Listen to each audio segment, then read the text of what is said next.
and it was just like, it was nothing near it. It was just like, it was almost straight out of play.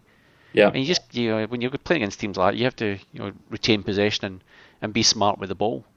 But as soon as you give the ball back to them, they're, more often than not, good teams are going to punish you at some stage. Yeah. You know what I mean? So anyway, like, don't really dwell on it too much. We're looking through to the last 32, and I guess we've got to look. We'll see what happens. I mean, we can. The pressure's, as I said earlier on, the pressure's off in this last game away to Dinamo Zagreb. So hopefully we'll take a few fans over there and they go and enjoy themselves. And again, yeah, pressure's off. Let's see how we do. It's another chance to get some European experience for some of the players and maybe try out some different tactics or something. We can see how it goes, but yeah, it's good that we're going to have European football, albeit it's not the competition we'd all want to be participating in after Christmas. But it's still European football, and let's face it could have easily passed us by again, and then would have been we wouldn't have been so happy. So let's be grateful that I know this is us being happy. Like, we're so joyous right now, anyway. Well, see, the good thing is, like, you look at some of those teams that are potentially going to play. I mean, especially if you get one of the English teams, you could be talking Parkhead getting, filled up, kind of sellout scenario. If you get into Milan, I mean, you could end up with one of the sort of the small. You could end up with Legia Warsaw, you know what I mean. But if you got one of the sort of the bigger teams, yeah, and get the buzz back in the place again, I mean, that kind of, I'm gonna put you on that sort of stage as well. Bring back the thunder. Bring back the thunder. That's the term I was thinking of. Yeah. I wouldn't be surprised if we do draw Legia Warsaw or possibly Feyenoord because of the John Guidetti link there. I think, yeah. Anyway, we'll see what happens. Now, there was something, Liam, that happened at that game last night as well that it was a bit bizarre to say the least. But the Twitter sphere was going a bit mad about this. A young Celtic fan that was basically told to leave the ground, leave the stadium last night because his singing was too loud. Now, I don't know if have you had a chance to have a little look into that at all, Liam, or give us your take on it? I spent about an hour the night going through the story on the internet and stuff, and yeah. What was your take on that? Well, again, I mean, you know my background. I used to kind of work a bit behind the scenes at Celtic with my dad's company before. Yeah. And to be honest, I think it's more likely to be a steward having a power trip than anything else. Yeah. Some of those guys just, they're they want to be traffic wardens, but they've not got the charisma for it. You know what I mean? So they become stewards. Yeah. Not all of them. There's a lot of good guys work at Celtic Park, and I should make that clear. But there's a few of them are just Hitlers in a jacket. Really. Yeah. And I think this is somebody who just saw a wee boy and decided to try and make a name for himself, and that's what he's done.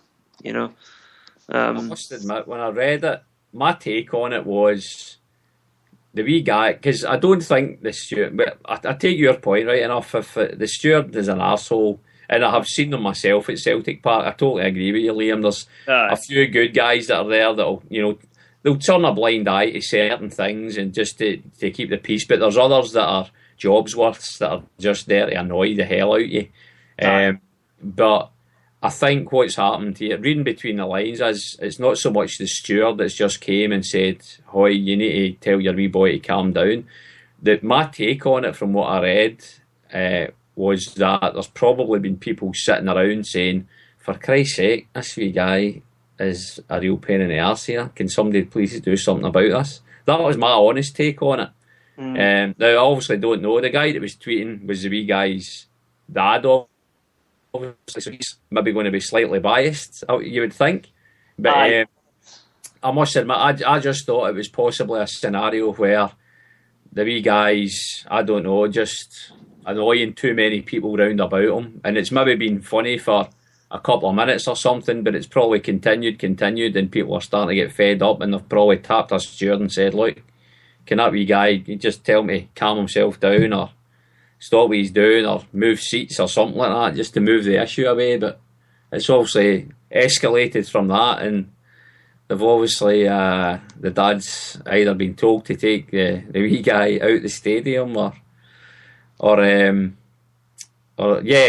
wasn't nice the way it ended up, obviously, because I believe the wee guy's a season book holder and has been for 3 years and things like that, which makes it even more bizarre because why would it just happen one night? Maybe the wee guy was filled up with a bucket or something like that because he was about 8. Well, it's actually a guy I follow on Twitter, Davy Boy. Yeah, I'd noticed that. I had noticed that. So, what was your take on it, though, Pat? What was your because sorry, before I ask you that, the other thing I would say is, for me, it's just another example of having to have a dig at the bureaucracy at Celtic. Now, I don't know how much is in that story at all, but we've raised it here. I don't know will it gather momentum at all in the mainstream media back in Scotland or on social media either. But it was an interesting little story, to say the least. But I also think it's another opportunity for people just to stick the boot into Celtic and any kind of formal bureaucracy at all, that kind of thing. The fact of the matter is, neither of the three of us were there, witnessed what happened, but we can only make our judgment calls on the information we've read and people's own slant on what actually happened. But it doesn't take much for people to have a real dig at Celtic and the people in charge at Celtic anyway, and that's, to me, is another example of, oh, that's fucking shocking. The wee guy's only 8 for Christ's sake. You know, the fact of the matter is, I don't know what the wee guy was singing or doing or how annoying he was or anything, but it'll be seen again as just bureaucracy gone mad at Celtic. I think one of the differences is it was in the main stand, and you've probably got a different sort of person in the main stand from Rod Stewart. Rod Stewart. Hey, wouldn't he chuck his wee boy out for Alasdair? I believe his name is. Wouldn't you see Alasdair Stewart getting chucked out for singing Celtic songs? Would you? Yeah. I mean, I saw the pictures this morning, and it's pretty sad. You know, I think he had 2 kids with him. Right. The bold Davy Boy from Twitter, but I'll try and find it. I'm sure he had 2 kids. So basically, he had to leave with his 2 kids. Now, there's a difference between saying, hey, can you just sit down and keep a bit quiet and have a word to the father, or saying, do you know what? Let's relocate you to somewhere you can, where it's not quite as, not many people are as offended. There's a big difference between that as opposed to, right, you're going to have to leave. Yeah.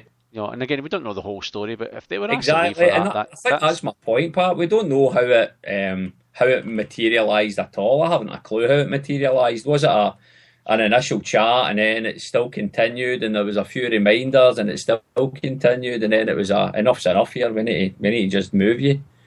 Honestly, don't know how it materialised. That's what I'm saying. There's a difference between moving you and basically, moving you and removing you is a big difference. So anyway, it's a bit harsh. Again, it's I'm taking the guy at his word here. There was nothing sectarian. Obviously, he wasn't swearing and he was just singing Celtic songs. Yeah. And very loudly, apparently.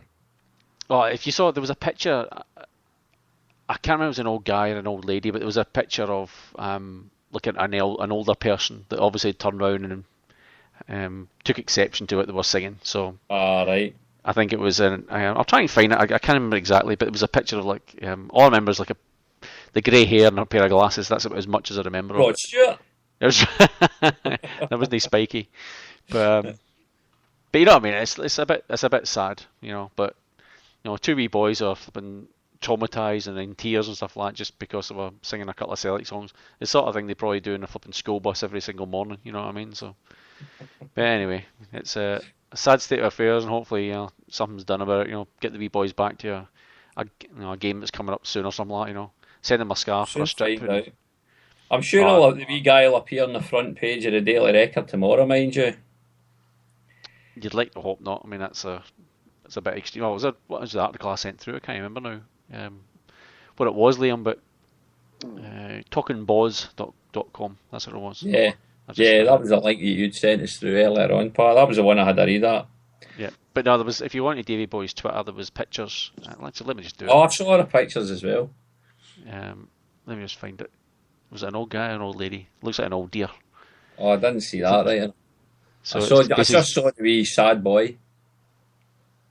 Yeah, so there's a picture of this old deer turning around, obviously having a go. Got the Celtic scarf on and having a go. So, but anyway, never mind. We move. Let's move on. But potentially, yeah. There's a big sort of red diamond down her top as well. So no.